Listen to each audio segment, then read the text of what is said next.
बिहार में सड़क अब सिर्फ शहर ही नहीं बल्कि विकास की रफ्तार को भी जोड़ने वाली है और किसानों के खेतों तक पानी पहुंचने की तैयारी भी तेज हो गई है। मुख्यमंत्री सम्राट चौधरी की अध्यक्षता में हुई बिहार कैबिनेट की बैठक में कई बड़े फैसलों पर मुहर लगी है। सबसे बड़ा फैसला सड़क कनेक्टिविटी को लेकर है, जहां बक्सर से भागलपुर तक 336 किलोमीटर लंबे 6 लेन ग्रीनफील्ड एक्सप्रेसवे के विकास को मंजूरी दे दी गई है। यानी बक्सर, अरवल, जहानाबाद, नालंदा, जमुई समेत कई जिलों की कनेक्टिविटी अब नई रफ्तार पकड़ने वाली है। वहीं दूसरी तरफ सरकार ने किसानों को भी बड़ी राहत देने की दिशा में कदम बढ़ाया है। हर खेत तक पानी पहुंचाने के लक्ष्य के साथ मुख्यमंत्री निजी नलकूप योजना को लेकर भी अहम फैसले लिए गए हैं। तो सवाल यह है कि क्या ये फैसले बिहार की सड़कों की तस्वीर बदलेंगे और किसानों को खेतों तक पानी पहुंचाने का सपना पूरा करेंगे। बिहार के मुख्यमंत्री सम्राट चौधरी की अध्यक्षता में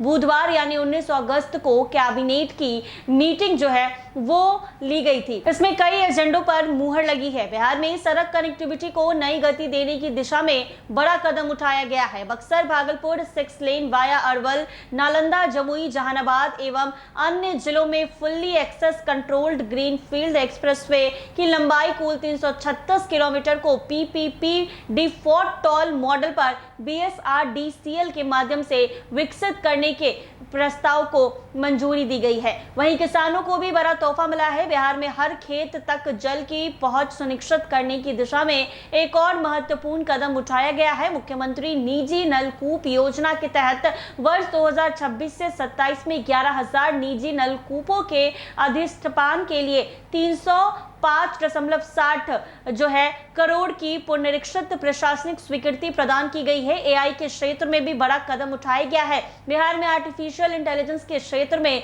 नई संभावनाओं के द्वार खोले जा रहे हैं। राज्य में एआई पारिस्थितिकी तंत्र के विकास के लिए टायो एआई इंडिया प्राइवेट लिमिटेड यानी सूचना प्रौद्योगिकी विभाग बिहार पटना के बीच समझौता ज्ञापन पर हस्ताक्षर की स्वीकृति प्रदान की गई है। तकनीक, नवाचार और एआई के माध्यम से बिहार को भविष्य के लिए तैयार करने की दिशा में महत्वपूर्ण पहल की गई है। बिहार में सिंचाई व्यवस्था को और सुदृढ़ करने की दिशा में महत्वपूर्ण कदम उठाया गया है। सिंचाई प्रमंडल कटिहार के अंतर्गत कटिहार, वितरणी, फूलपुर, हसनगंज, बैजनाथपुर एवं सेमापुर उप वितरणियों तथा संबंधित नहर प्रणालियों के पूर्ण स्थापन कार्य के लिए 35 करोड़ की प्रशासनिक एवं व्यय स्वीकृत की गई है। बेहतर सिंचाई व्यवस्था से किसानों को लाभ मिलेगा और कृषि को मजबूती मिलेगी। बिहार में सहकारिता क्षेत्र को मजबूत करने की दिशा में बड़ा कदम। वित्तीय वर्ष 2026-27 में 48,200 मीट्रिक टन भंडारण क्षमता सृजित करने के लिए 200, 500 एवं 1,000 मीट्रिक टन क्षमता वाले गोदामों के निर्माण के लिए योजना को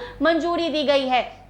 चयनित समितियों को 50% अनुदान और 50% चक्रीय पूंजी के रूप में कुल 34 करोड़ की स्वीकृति। नस्ल सुधार योजना की भी स्वीकृति दी गई है। डेयरी, मत्स्य एवं पशु संसाधन विभाग ने वित्तीय वर्ष 2026-27 में 63 करोड़ की अनुमानित लागत पर कॉम्फेड पटना के माध्यम से राज्य दूध उत्पादन एवं पशु उत्पादकता बढ़ाने के लिए नस्ल सुधार योजना की स्वीकृति प्रदान की गई है। कैबिनेट की बैठक में सिंचाई प्रमंडल नरपतगंज अंतर्गत जानकी नगर शाखा नहर एवं उससे जुड़ी नहर प्रणालियों के पूर्ण स्थापन कार्य के लिए 30 करोड़ की प्रशासनिक एवं व्यय स्वीकृति प्रदान की गई है। तो मुख्यमंत्री सम्राट चौधरी की अध्यक्षता में हुई कैबिनेट के फैसले में ये बड़े एजेंडों पर मुहर लगी है और अब सिर्फ शहर को नहीं बल्कि विकास की रफ्तार को सड़क जोड़ने वाली है और किसानों को भी बड़ा फायदा मिलने वाला है। ऐसे ही तमाम अपडेट्स के लिए बने रहें NBC 24 के साथ।